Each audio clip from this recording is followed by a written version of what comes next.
pouvoir commencer. Les autres nous rejoindront au fil de la présentation. Alors, bienvenue à vous pour ce nouveau rendez-vous webinaire flash, donc un format de 30 minutes que vous appréciez bien, qui nous permet de traiter un sujet, voilà, de traiter tous les panoramas autour d'un même sujet, dans une présentation assez rapide et dynamique. Donc là, en cette fin d'année, on a choisi de vous parler des entretiens professionnels et des entretiens annuels d'évaluation, parce que pour beaucoup d'entreprises, la fin d'année rime avec période des entretiens. Et là, on a une nouvelle loi, je ne sais pas si vous êtes au fait de ça, une nouvelle loi qui est parue fin octobre, qui est la loi senior, et qui vient un peu rebattre les cartes, notamment concernant l'entretien professionnel. Donc voilà, on s'est dit que c'était l'occasion de vous faire un petit point sur les entretiens pro et les entretiens annuels, et voilà, de faire un topo un peu là-dessus. Donc bien sûr, hein, le but, c'est pas de vous faire un cours de droit en vous présentant tous les détails du régime juridique de chacun, mais vraiment juste de faire un tour d'horizon pratique afin de comprendre les enjeux, d'éviter les confusions entre les deux et que vous vous sentiez après ça prêt à agir. Donc voilà, si déjà à l'issue de ce rendez-vous, vous partez avec en tête des grandes idées, quelques petites infos nouvelles qui vont vous aider pour la mise en œuvre en pratique des entretiens, bah pour nous, ce sera gagné. Donc on a décidé de travailler autour de 3 axes pour cette présentation. Donc, dans un premier temps, on se fera un petit point sur la distinction entre l'entretien professionnel et l'entretien annuel d'évaluation. Ce n'est pas forcément très simple de distinguer les deux. Donc là, vraiment, on va faire une comparaison des deux. Ça nous permettra ensuite de faire un focus un peu plus approfondi sur l'entretien professionnel et l'impact de l'entrée en vigueur de la loi senior dont je viens de vous parler, qui a fait faire peau neuve en fait à l'entretien professionnel, qui s'appelle maintenant l'entretien de parcours professionnel. Et à l'issue de tout ça, on vous fera un petit topo sur les bonnes pratiques RH, donc là, des conseils un peu plus pratiques et stratégiques pour mener à bien vos différents entretiens. Donc, commençons avec la distinction à faire entre l'entretien annuel d'évaluation et l'entretien professionnel. Ce qu'il faut avoir en tête, c'est que c'est vraiment 2 entretiens complètement différents qui poursuivent des objectifs différents. Donc là, dans cette partie, j'aimerais vous aider à lever les confusions entre les deux et à clarifier les règles applicables à chacun des 2 entretiens. Donc, je me suis dit que ce sera assez visuel, voilà, de faire un tableau de comparaison pour une meilleure compréhension des distinctions à effectuer entre les deux. Donc, commençons par le fait de savoir si ces entretiens sont obligatoires. Alors, l'entretien professionnel relève, lui, d'une obligation légale fixée par le Code du travail. C'est un entretien qui est obligatoire et j'insiste sur le fait qu'il est obligatoire dès que vous embauchez votre premier salarié. Les entretiens professionnels ne sont pas réservés aux grandes entreprises, pas du tout. Même si vous avez juste un salarié opérationnel, cet entretien doit avoir lieu. En opposition, l'entretien annuel d'évaluation, donc lui qui est plutôt un outil managérial, il est facultatif. Et c'est vrai que pourtant, c'est un peu celui qu'on connaît le plus, qui est un peu le plus populaire, si on peut dire comme ça, et qu'on pense obligatoire. Souvent, on entend dire, bah oui, l'entretien annuel, il est obligatoire, il doit être tenu chaque année, alors que non, c'est un entretien qui est facultatif, sauf si bien sûr vous avez une convention collective ou même un accord d'entreprise qui le rend obligatoire. Donc là, la vraie distinction sur ces 2 entretiens se fait sur leurs objectifs. ils n'ont vraiment pas du tout le même but et le même contenu. Au cours de l'entretien professionnel, on doit aborder les perspectives d'évolution professionnelle du salarié, donc en termes de qualification et d'emploi. On aborde aussi ses besoins en formation pour l'avenir.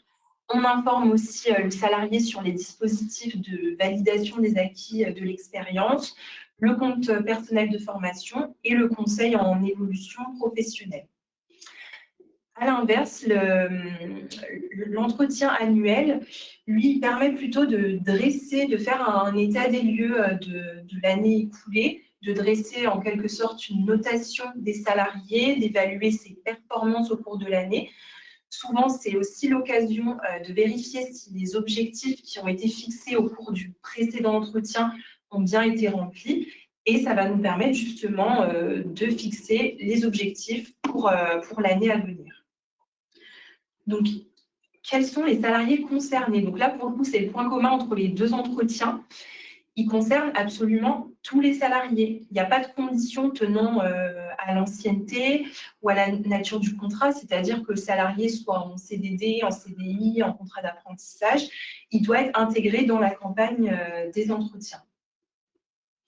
Concernant la périodicité maintenant, donc pour l'entretien professionnel, comme c'est un dispositif obligatoire, le Code du travail nous impose aussi une périodicité. Donc là, ce que je vous ai mis dans le tableau, c'était la périodicité applicable avant la publication de la loi senior, donc la périodicité qu'on connaît depuis que l'entretien professionnel existe. Donc l'entretien professionnel devait avoir lieu tous les 2 ans, on est sur un entretien biennal, et ensuite, tous les 6 ans, on devait organiser un entretien état des lieux des précédents entretiens professionnels qui avaient eu lieu au cours des 6 années précédentes. Un entretien devait aussi être proposé au retour des salariés après une longue absence.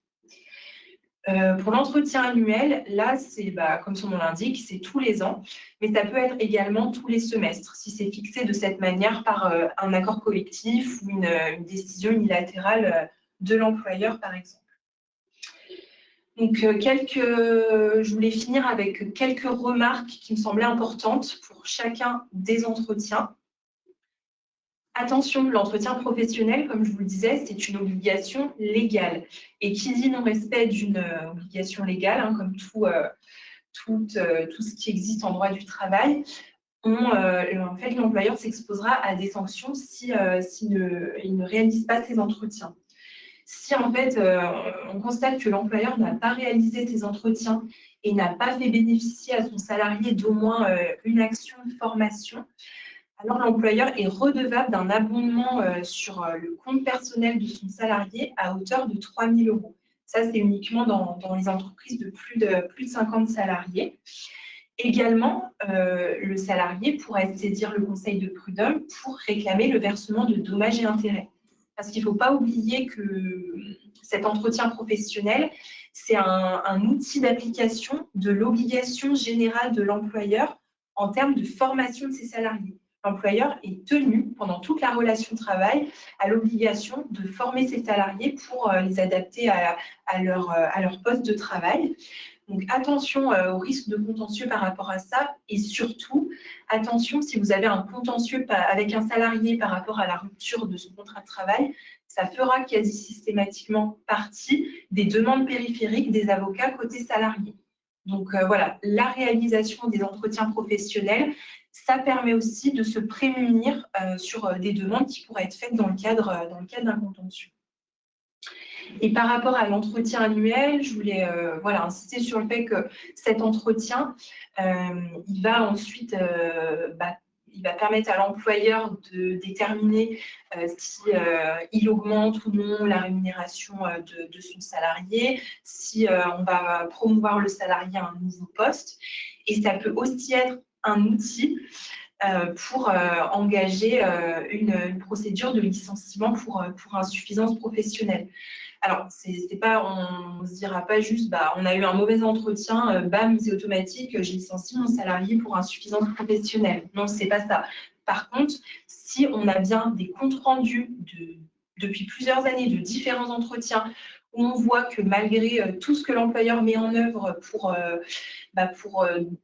former son salarié, pour lui donner tous les moyens d'effectuer ses tâches de manière qualitative et que le salarié n'y parvient pas, et ces comptes rendus pourront nous aider à avoir des billes en fait, pour engager un licenciement pour insuffisance professionnelle. Donc maintenant qu'on a cerné un peu les différences entre ces entretiens, justement, je voulais attirer votre attention sur le fait qu'on ne doit pas confondre ces deux entretiens. Comme vous l'avez vu, ce sont deux entretiens qui poursuivent des objectifs différents. Donc, ils ne doivent pas être noyés dans un seul et même rendez-vous avec le salarié. Mais en pratique, ce qui se passe, c'est que souvent, on a un seul rendez-vous dans l'année ou bien tous les 2 ans avec le salarié. Et en fait, quand on est sur le rendez-vous biennal, on va faire en même temps l'entretien annuel d'évaluation et l'entretien professionnel. Donc, il y a eu une affaire par rapport à ça et c'est allé jusqu'en cour de cassation afin de déterminer si on pouvait tenir ces 2 entretiens à la même date. La cour de cassation nous a dit que oui, en 2023. Par contre, on doit bien veiller à garantir l'individualisation de chacun des entretiens. On doit tout mettre, l'employeur doit tout mettre en œuvre pour qu'on puisse prouver et justifier qu'il y a eu une vraie imperméabilité entre les 2 entretiens. Donc, quelques pistes pour vous permettre de mettre ça en pratique. Quand on convoque le salarié à son entretien, on lui prévoit 2 créneaux. De 10h à 11h, ce sera l'entretien annuel d'évaluation et de 11h à midi, ce sera l'entretien professionnel. Pareil, en général, on a des trames à faire remplir au salarié. On lui fait remplir 2 trames différentes. On fait 2 comptes rendus différents. Voilà, il faut vraiment qu'on puisse prouver que même si les 2 entretiens se sont tenus à la même date, eh bien, on a quand même eu 2 entretiens qui ont été bien séparés. Donc, après ces premiers propos pour distinguer les 2 types d'entretiens, on tenait à vous faire un focus sur l'entretien professionnel et sur la réforme qui est intervenue avec la loi appelée loi senior du 24 octobre 2025, publiée au JO le 25 octobre et entrée en vigueur le 26 octobre. Ça veut dire que ce que je vais vous présenter, c'est entré en application depuis 1 mois déjà.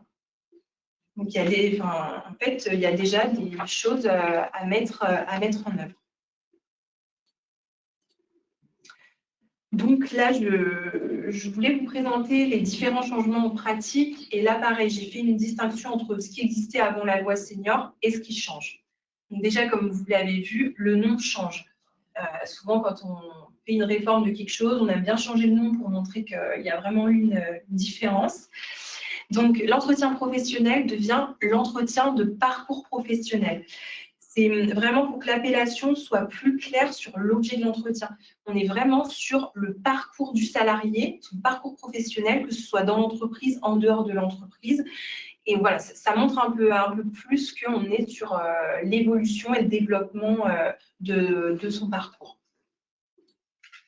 Ce qui change aussi, c'est les thèmes qui sont à aborder au cours du rendez-vous qui est l'entretien de parcours professionnel. Donc, avant la loi senior, c'était assez succinct. On disait juste qu'on devait parler des perspectives d'évolution professionnelle du salarié sur le pan des qualifications professionnelles et de l'emploi. Là, maintenant, on a une liste exhaustive qui a été établie et qui figure maintenant dans le Code du travail. C'est beaucoup plus détaillé et étayé. Donc, on doit toujours aborder les compétences et les qualifications du salarié, donc qui mobilise dans l'emploi pour lequel il est embauché. Et aussi, on doit parler des évolutions possibles au regard des transformations du poste du salarié et de l'entreprise. On fait un point aussi sur le parcours professionnel du salarié au regard de l'évolution des métiers.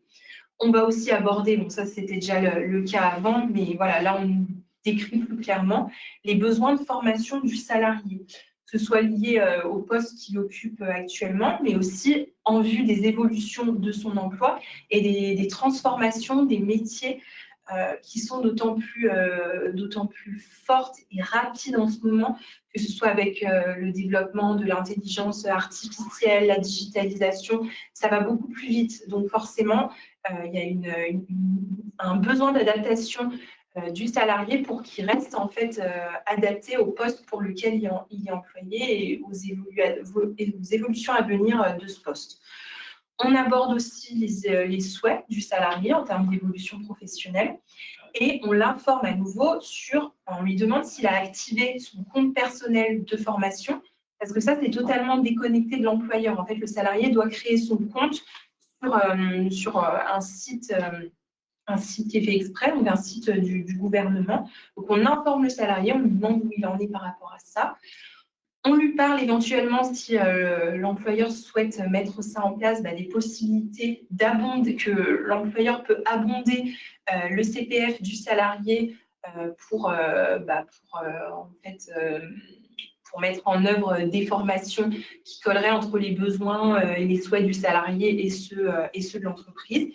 Et on lui présente aussi le conseil en évolution professionnelle qui est assez méconnu des salariés et qui pour autant peut être d'une grande aide. En fait, c'est un service public qui est conçu pour accompagner l'évolution professionnelle du salarié. Donc, en passant par son CPF, le salarié peut solliciter un rendez-vous auprès d'un conseiller, donc que ce soit pour une aide ponctuelle ou pour l'accompagner dans la durée sur son parcours professionnel. Donc ça, c'est des nouvelles choses qu'on doit aborder au cours de l'entretien de parcours professionnel. Ce qui ne change pas, par contre, c'est qu'au cours de l'entretien pro, on ne parle pas de l'évaluation du travail du salarié. Ça, c'est réservé à l'entretien annuel d'évaluation. Ce qui change aussi, qui est un gros changement, c'est la périodicité de l'entretien parcours professionnel. Donc, comme je vous l'avais dit tout à l'heure, avant, c'était tous les 2 ans. Ensuite, on avait l'entretien état des lieux tous les 6 ans. Et l'employeur devait également proposer la tenue de l'entretien au retour du salarié après les absences là, qui sont visées dans le support. Notamment, ce qu'on a beaucoup en tête, c'est au retour du congé maternité. L'employeur devait systématiquement proposer au salarié l'organisation de cet entretien. Donc là, ce que vient nous dire la loi, c'est que maintenant, l'entretien de parcours professionnel doit se tenir au moins une fois tous les 4 ans et l'entretien bilan doit avoir lieu tous les 8 ans. Donc, on fait x2 sur chacun des rendez-vous. Ce qui change également, donc l'employeur doit toujours proposer au salarié qui revient d'une longue absence l'organisation de l'entretien de parcours professionnel. Par contre, son obligation de proposition n'a lieu que si le salarié n'a pas bénéficié d'un tel entretien dans les 12 mois précédant sa reprise d'activité. Si on a déjà fait l'entretien pro juste avant le départ en congé maternité de la salariée, eh bien l'employeur n'aura pas l'obligation de proposer l'organisation d'un nouvel entretien après. Et ce qui change également, c'est que maintenant, au moment de l'embauche, l'employeur doit informer le salarié qu'il bénéficiera d'un premier entretien de parcours professionnel au cours de la première année qui suit son embauche. Mon salarié, il est embauché aujourd'hui le 27 novembre. D'ici le 27 novembre 2026, je dois avoir organisé un premier entretien. Donc ça aussi, c'est nouveau. Donc comme je vous le disais, cette loi, elle est entrée en vigueur le 26 octobre. Donc ça veut dire que ça, tout ce que je vous dis là, c'est déjà entré en application. Par contre, comme d'habitude, on a une loi, mais on manque toujours, pour l'application en pratique, on se rend compte que la seule loi ne nous suffit pas pour savoir comment faire en pratique. Donc, ce qu'on vient de nous dire, ce qu'on se dit, c'est qu'en fait, en l'absence de précision dans cette loi, comment on fait pour articuler la transition avec nos derniers entretiens professionnels qu'on a tenus. Donc, on espère une actualisation du question-réponse du ministère du Travail pour nous donner des précisions. Mais si on n'en a pas, il faudra que, dans l'entreprise, on se pose là-dessus pour voir comment on articule tout ça. Par contre, pour les nouveaux entrants, à compter du 26 octobre, on part directement sur les nouvelles dispositions de la loi senior. Alors, on a aussi d'autres choses qui sont apportées par cette loi. Alors, on va venir nous donner des précisions sur des choses qu'on savait un peu déjà en pratique, mais qui ont été clarifiées. mais il y a aussi des autres nouveautés qui sont apportées par la loi senior. Donc, pour les précisions, on vient de dire que l'organisation de l'entretien, elle relève de l'employeur, et qu'elle peut être tenue, et que l'entretien peut être tenu soit par un supérieur hiérarchique, soit par une représentation de la direction. L'entretien se déroule pendant le temps de travail du salarié. Ça semble logique, mais si ils ont tenu à le remettre dans la loi, c'est que ce n'était pas forcément le cas tout le temps en pratique. On vient aussi nous dire que dans les entreprises de moins de 300 salariés, le salarié, il peut bénéficier d'un conseil en évolution professionnelle pour la préparation de son entretien. Donc ça vous rappelle ce que je vous ai dit juste avant. En fait, l'employeur doit informer le salarié qui peut le mobiliser. Donc ça, quand on convoque le salarié à l'entretien, selon moi, il faudra l'informer qu'il peut avoir cette aide et cet accompagnement. Et pourquoi pas lui indiquer comment y avoir recours en lui indiquant qu'il doit se connecter à son CPF, etc. Mais il n'y a pas le salarié qui peut bénéficier d'un accompagnement. Maintenant, on nous dit que l'employeur peut bénéficier d'un conseil de proximité assuré par son opérateur de compétences pour préparer l'entretien. Donc là, pareil, n'hésitez pas à solliciter votre OPCO. Toutes les entreprises sont affiliées à un OPCO. Donc n'hésitez pas, en dehors de ça, il y a plein de choses sur lesquelles ils peuvent vous accompagner, que ce soit pour vos plans de formation, etc. Donc vraiment, pour moi, ça peut être aussi une porte d'entrée, dire je vais les contacter pour m'aider pour mon entretien professionnel. Et en même temps, on va pouvoir aborder d'autres sujets. La loi senior crée aussi des entretiens spécifiques, en plus des entretiens avec la périodicité que j'ai abordée. On a l'entretien de mi-carrière qui était organisé dans les 2 mois suivant la visite médicale de mi-carrière, qui était aussi une nouvelle visite médicale. Donc, voilà, cette évolution s'inscrit déjà dans le courant de marquer la mi-carrière du salarié. Donc, la mi-carrière, on la considère autour de 45 ans. Et là, ce sera un entretien au cours duquel on devra aborder la question de la prévention de l'usure professionnelle, les nécessaires adaptations du poste, la mobilité, la reconversion éventuelle du salarié. Et on a enfin un entretien qui est appelé entretien de fin de parcours professionnel qui doit se tenir entre 58 et 60 ans. Et là, on va plutôt travailler sur le maintien dans l'emploi des salariés seniors. Ça, c'est aussi un des chevals de bataille du gouvernement. Là, je vous présente l'entretien professionnel, mais dans la loi senior, il y a plein d'autres mesures justement pour favoriser en fait l'employabilité et le maintien dans l'emploi des salariés seniors. Donc, voilà, on va aborder tout ça et voir si on peut mettre des dispositifs en place pour accompagner le salarié dans la fin de sa carrière. Pourquoi pas un passage à temps partiel, la mobilisation de la retraite progressive, voilà. Donc, si vous avez des salariés concernés par ces âges, là aussi, vous allez devoir organiser ces nouveaux entretiens. Un petit focus sur la négociation collective, donc que ce soit par accord d'entreprise ou par convention collective. Forcément, cette loi qui vient bousculer des choses en matière d'entretien de parcours professionnel, ça va aussi bousculer ce qui existe déjà dans les accords en place. Donc, les accords et les conventions collectives qui avaient prévu des choses différentes sur les entretiens professionnels. C'est le cas notamment de la branche des bureaux d'études, la métallurgie, des HTR. Elles doivent se mettre en conformité au plus tard le 1er octobre 2026. Donc, elles vont devoir repasser par la case négociation pour tenir compte des nouveautés de la loi senior. Donc, pour ces entreprises qui appartiennent à une de ces branches, les nouveautés vont entrer en vigueur au plus tard le 1er octobre 2026. Si au 1er octobre 2026, les branches n'ont rien négocié, ce seront les dispositions de la loi senior qui s'appliqueront. Et si entre-temps, elles ont eu le temps de négocier, les entreprises appliqueront à partir de l'entrée en vigueur des nouveaux textes conventionnels, les règles conventionnelles qui tiendront compte des nouveautés de la loi senior. Et pareil, donc on peut très bien se contenter d'appliquer les dispositions légales sur l'entretien de parcours professionnel, mais on peut aussi, par accord collectif, négocier d'autres choses. On peut définir un cadre et des objectifs différents. On peut aussi négocier sur des critères d'abondement par l'employeur du CPF de ses salariés. On peut prévoir d'autres modalités d'appréciation du parcours professionnel du salarié, que ce soit en matière de formation, de certification, de progression salariale ou professionnelle, tout en sachant que les règles légales restent le socle.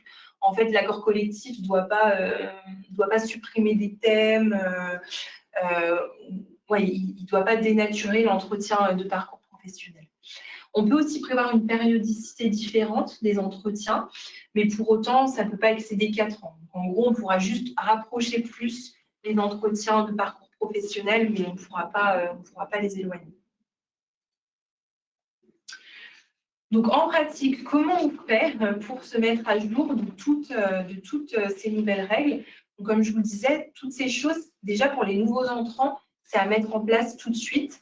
Et pour les autres, on va devoir articuler avec les derniers entretiens pro qu'on avait fait. Donc déjà, pour les nouveaux entrants, on doit les informer à l'occasion de leur embauche, qui bénéficieront d'un entretien de parcours pro dans l'année suivant leur embauche. Vous devez aussi mettre à jour vos supports, vos trames d'entretien, justement pour adapter ces nouveautés. Vous devez aussi refaire un point sur les derniers entretiens que vous aviez organisés, justement pour préparer la transition avec les prochains entretiens de parcours professionnel sous la nouvelle mouture. Et forcément, tout ça, ça va passer par l'information et la formation des managers, des RH qui vont faire passer des entretiens, parce qu'ils doivent à tout prix être au fait des nouveaux thèmes à aborder et des manières aussi stratégiques de les aborder. Donc, ça nécessite vraiment un gros travail de préparation pour la mise en conformité. Et enfin, on voulait juste vous faire un petit topo sur les bonnes pratiques RH, justement, à mettre en place quand vous organisez vos entretiens de parcours professionnel. Donc là, on sort un peu du cadre purement réglementaire, parce que l'entretien professionnel est un outil RH. Donc, comment on fait pour l'organiser au mieux, et surtout, comment on fait pour faire de l'entretien de parcours professionnel, qui est un rendez-vous individuel avec le salarié, un outil au service de notre stratégie d'entreprise collective. Comme je l'indique, voilà, nos entretiens, ça va être vraiment des vrais outils de pilotage RH. Il ne faut pas juste le voir, ce qui est souvent le cas, on le voit comme un peu une contrainte. Les managers le voient comme quelque chose qui est assez chronophage, qui prend beaucoup de temps. Mais en fait, il faut réussir à aller au-delà et pas juste le voir comme une contrainte purement administrative. En fait, il faut vraiment se dire que l'entreprise peut en tirer quelque chose. Et pour ça, il faut vraiment bien se saisir du sujet, bien le préparer et voir en quoi ça peut nous servir pour l'avenir. Ça peut nous aider à ajuster, enrichir notre plan de développement des compétences en le mettant en cohérence avec où l'entreprise veut aller dans quelques années. Donc ça, c'est un premier point. Et comme je le disais, voilà, le dialogue individuel avec le salarié, on doit s'en servir pour se dire que c'est un outil pour gérer pour l'avenir les métiers et les compétences. Donc, on peut croiser tout à fait les projets individuels, les souhaits des salariés dans la stratégie globale, parce qu'on va sûrement voir des synergies. Si les salariés nous font part d'appétence, de choses qu'ils aimeraient développer, un peu de manière transverse par rapport à ce qu'ils font maintenant, on va pouvoir se dire « Ah, mais attends, lui, il est à fond sur l'IA, ça, on veut vraiment le développer. Pourquoi on ne créerait pas un groupe de travail là-dessus avec cette personne comme pilote? Et oui, ça nous servira pour où on veut aller dans 3 ans. » Donc, tout ça, c'est vraiment des choses à réfléchir en amont des entretiens pro et ça nous aidera à adapter les métiers, pouvoir mieux cerner nos besoins en recrutement ou en mobilité interne. Et voilà, tout ça pour servir la stratégie de l'entreprise qu'on aura définie au préalable. Et voilà, ces entretiens, ils vont aussi nous servir à sécuriser les parcours professionnels du salarié et préparer les compétences de demain. Ce qui peut faire peur aussi quand on organise les entretiens pro, comme je le disais, on parle du parcours professionnel du salarié, mais pas que de son parcours dans l'entreprise. Et en fait, on peut se dire, mais en fait, si je le forme, si je lui présente des pistes pour se former sur des sujets transverses, s'il parle avec un conseiller, le salarié va peut-être se dire mais en fait, j'ai envie de partir, j'ai envie de changer d'entreprise, j'ai envie de me reconvertir. Alors oui, mais en fait, il ne faut pas avoir peur de ça. Un salarié qui veut partir, qui aura d'autres perspectives, il le fera quand même sans son entretien professionnel. Et au moins, vous, ces entretiens vous permettront de voir où en est le salarié et de détecter justement un éventuel départ proche. Et ça pourra justement aider à préparer son départ, pouvoir anticiper au mieux un recrutement. Voilà, il faut vraiment se sortir de ses craintes et se dire, en fait, on les prend à bras-le-corps et en fait, plus on a de transparence et plus ça va nous aider à gérer au mieux tout ça. Ça peut aussi nous permettre de cerner la nécessité ou la pertinence de mettre en place une transmission des savoirs par du tutorat ou du mentorat. Ça permet vraiment un lien entre les profils expérimentés et les profils un peu plus juniors. Et voilà, ça va vraiment, vous verrez que tout ça, une fois que ce sera mis en place, ce sera vraiment au service de la gestion prévisionnelle des emplois et des compétences dans votre entreprise. Et là, petit à petit, on aboutira au fait que cet entretien, c'est vraiment un outil stratégique pour aussi au mieux travailler sur les enjeux collectifs de la stratégie de l'entreprise.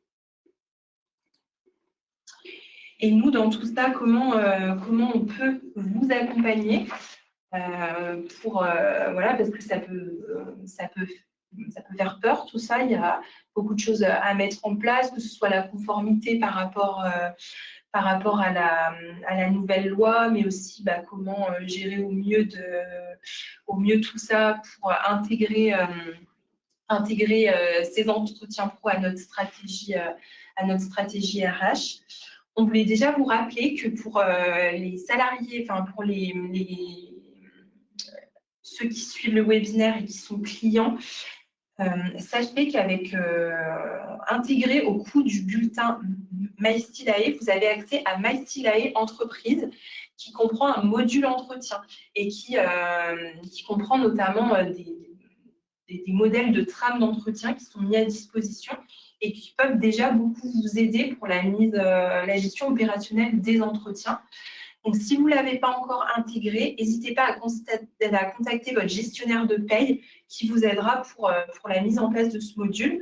On avait aussi organisé un webinaire pour présenter ce module entretien que vous pouvez retrouver sur le site internet de PayBee. Donc, n'hésitez pas à le regarder. Et nous, donc, que ce soit plus pour le côté juridique et plus pour le côté RH, nous aussi, on peut vraiment vous faire un accompagnement très personnalisé par rapport à la gestion de vos entretiens, que ce soit pour vérifier la conformité juridique de votre process par rapport à la nouvelle loi, pour vous aider à mettre à jour vos supports, mais aussi pour vous aider à optimiser votre stratégie RH, travailler votre campagne d'entretien en amont, définir les objectifs. Voilà, n'hésitez pas vraiment à nous contacter parce on a une compétence juridique et maintenant aussi RH pour vous aider à structurer, à piloter et à valoriser ces entretiens professionnels. Donc, n'hésitez pas à nous contacter. Je vous remets nos contacts sur le support. Donc, voilà ce que je voulais vous dire sur les entretiens. J'ai dépassé un petit peu sur le timing. Je vais voir s'il y a quelques questions. Alors oui, pour les longues absences, l'entretien organisé après les longues absences, je reviendrai vers vous par rapport à ça parce que voilà, pour tout ce qui est congé maternité et toutes les autres absences visées, il n'y a pas de durée minimale. Par contre, pour la maladie, il y a effectivement quelque chose. Voilà, donc je ne vois pas d'autres questions. Et ben, je vous remercie pour votre attention. Je vous remercie aussi d'être resté avec moi jusqu'au bout, malgré le fait que j'ai dépassé un peu sur la pause déjeuner. Ben, voilà, en tout cas, n'hésitez pas à revenir vers nous. L'idée, c'était vraiment de vous faire un tour d'horizon de tout ça. Et bien sûr, on se tient à votre disposition pour vous accompagner. Merci à tous et à bientôt. Bonne journée.